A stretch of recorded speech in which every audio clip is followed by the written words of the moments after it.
नमस्कार, मैं हूं कंचना झा। आप देख रहे हैं हिमालय टीवी यूट्यूब चैनल।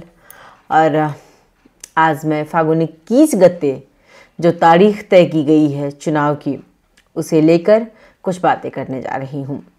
देश एक अलग मोड़ पर खड़ा है जहां जद्दोजहद चल रही है कि क्या होने वाला है। चुनाव होगा या नहीं होगा तो कैसे, चुनाव को लेकर क्या चुनौतियां हैं, सबसे बड़ी चुनौती बनकर कौन खड़ा है, इन्हीं विषयों को लेकर मैं आज आप सबके समक्ष कुछ बातें करने जा रही हूँ। एक उम्मीद है लोकतंत्र को फिर से जीवित करने की, और दूसरी ओर एक डर है कि कहीं सब कुछ हाथ से निकल न जाए। एक अजीब सी कश्मकश चल रही है कि क्या फागुन 21 गते को नेपाल में चुनाव हो पाएगा, और क्या प्रधानमंत्री सुशीला कार्की इस परीक्षा में सफल होंगी। वो भी चाहती हैं कि उन्हें जिस विश्वास के साथ इस पद पर बिठाया गया है उसका वो मान रखें और तय तारीख यानी फागुन 21 गते को जैसे भी हो चुनाव करवाएं। लेकिन उनके पास समय ज़्यादा नहीं है। वो बार बार जनता से अपील कर रही हैं कि चुनाव को राष्ट्रीय अनुष्ठान के रूप में लें और सभी इसमें भाग लें।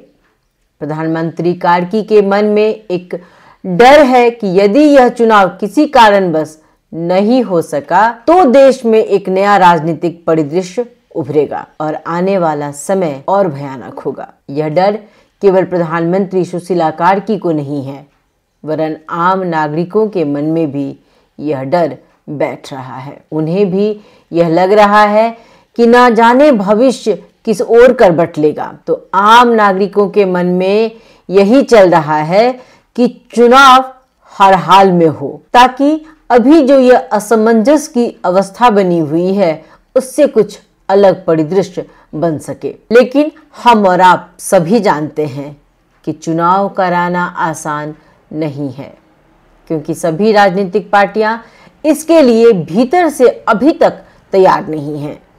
और सबसे बड़ी बात यह है कि प्रधानमंत्री जानती हैं यह चुनाव अकेले करना या कराना उनके बस की बात नहीं है। चुनाव वो अकेले नहीं करवा सकती हैं। इसके लिए ज़रूरी है नेपाली कांग्रेस, नेकपा एमाले और माओवादी केंद्र तीनों इसमें शामिल हों, क्योंकि लोकतंत्र की सबसे बड़ी पहचान ही यही है कि देश के सभी राजनीतिक दल उसमें शामिल हो, तभी चुनाव वैध माना जाएगा। चुनाव में सभी का प्रतिनिधित्व होना जरूरी है।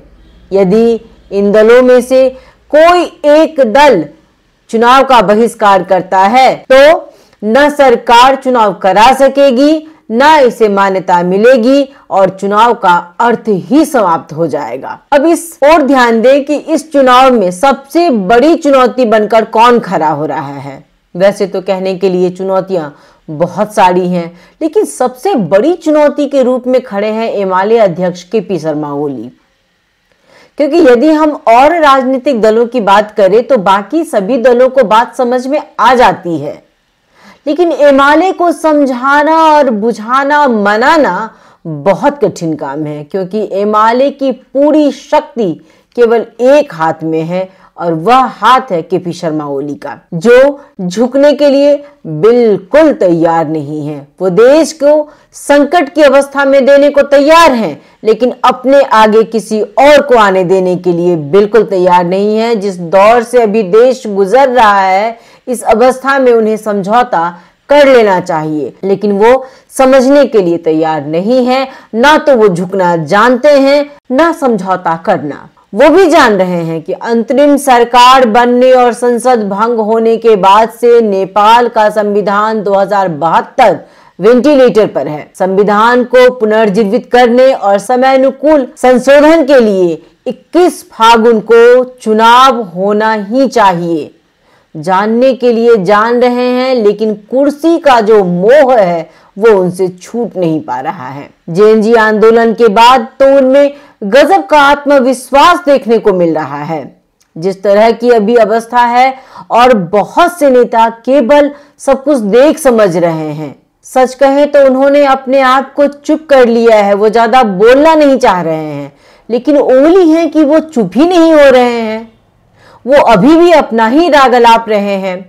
वैसे उनके आत्मविश्वास में उनका अहंकार और दंभ दिखता है।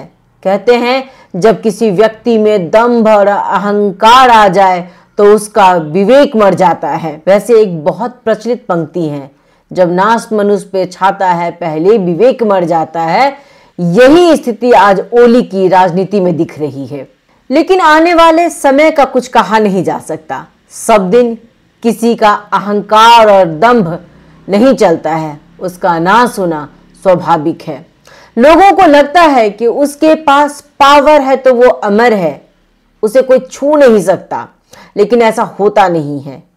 कौन जानता था भाद्र 23 और 24 गते के बारे में? एक ही बार में तख्ता पलट गया, किसी ने सोचा नहीं था। इसलिए अंतरिम सरकार को बहुत ज्यादा चौकन्ना रहने की आवश्यकता है, क्योंकि अभी सभी को संदेह की दृष्टि से देखा जा रहा है। अंतरिम सरकार के काम को लेकर भी कानाफूसी अब होने लगी है। अंतरिम सरकार पर भी आरोप लगाया जा रहा है कि उसमें पुराने दलों के प्रति पूर्वाग्रह है, जिसमें प्रधानमंत्री स्वयं भी शामिल हैं। यही कारण है कि सरकार की संरचना ही चुनावी वातावरण के लिए एक तरह से बाधा बन रही है। अब जरा बात करें जनता की जो चिंता है उसकी। आम नागरिक को, खासकर देश के युवाओं को, जिन्हें हमने जेन जी का नाम दे दिया है, उन पर से लोगों का भरोसा धीरे धीरे उठने लगा है, या कहें कि कमजोर पड़ने लगा है। चुनाव में जेन जी की भी कुछ न कुछ भूमिका अवश्य होगी, लेकिन आम नागरिक अब उनसे कुछ खास उम्मीद नहीं रख पा रहे हैं, क्योंकि जेन जी की कोई अपनी राजनीतिक दल नहीं है। इतना ही नहीं, सच ये भी है कि उनकी पहुंच जनस्तर तक नहीं है। कोई संगठित जनाधार नहीं है उनके पास।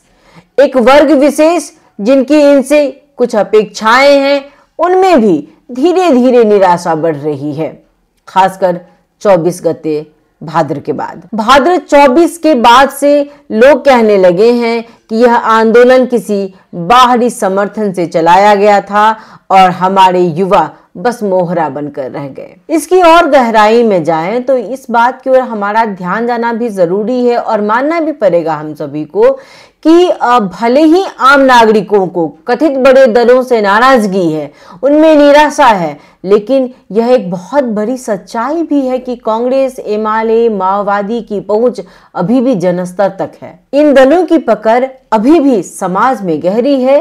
इन दलों के नेता अपने कार्यकर्ताओं और आम नागरिकों के बीच अभी भी बहुत प्रिय हैं। इसलिए एक बहुत बड़ी चुनौती है आम नागरिकों के लिए भी ना, कि वो किसका साथ दें। क्या देश इस अवस्था में है कि इसका नेतृत्व एक ऐसे हाथ में दिया जाए जो एक भी ठोस निर्णय नहीं ले पा रहा है? वो कैसे एक देश का सफल नेतृत्व कर सकेंगे?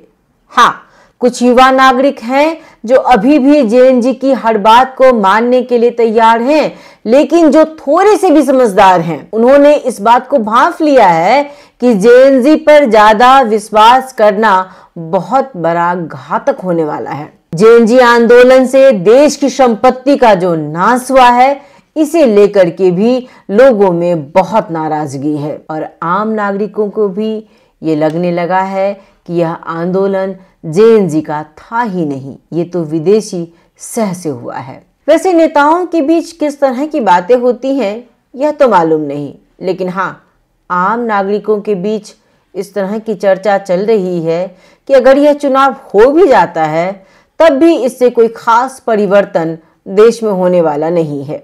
जी हाँ, लेकिन ये भी सच्चाई है कि जेएन जी आंदोलन से जो परिवर्तन हुआ है, उस परिवर्तन को भी अपने आप को बेहतर साबित करना है, तो वो चाहती हैं कि किसी तरह से ये चुनाव हो जाए। वैसे इसकी तैयारी सरकार ने शुरू कर दी है, क्योंकि सरकार को भी दिखाना है कि उसने अपनी बातों पर अमल किया है। अब इस और ध्यान दें कि अगर यह चुनाव किसी कारणवश नहीं होता है तो देश की अवस्था क्या होगी। अभी जिस दौर से, जिस अवस्था से देश गुजर रहा है, और अगर ऐसा ही चलता रहा तो देश आर्थिक मंदी की ओर बढ़ जाएगा। ये पहली विषम परिस्थिति होगी। इसके साथ ही साथ देश में अराजकता फैल जाएगी और अनिश्चितता होगी। यहाँ तक हो कि शायद देश गृह युद्ध की ओर चला जाए। इसलिए देश को राजनीतिक अस्थिरता और आर्थिक मंदी से बचाने के लिए फागुन 21 गते का चुनाव होना बहुत जरूरी है। ये चुनाव होना ही चाहिए। अंतरिम सरकार और राजनीतिक दलों दोनों को अब देश के प्रति अपनी जिम्मेदारी समझनी होगी। अपने स्वार्थ से ऊपर उठकर देश के हित में सोचना होगा। सभी को यह समझना होगा कि फागुन 21 गते यह सिर्फ एक तारीख नहीं है, यह नेपाल के भविष्य की आखिरी उम्मीद है। जी हाँ, यह नेपाल के भविष्य की आखिरी उम्मीद है जिसका हम सभी को स्वागत करना चाहिए। बहुत बहुत धन्यवाद। नमस्कार।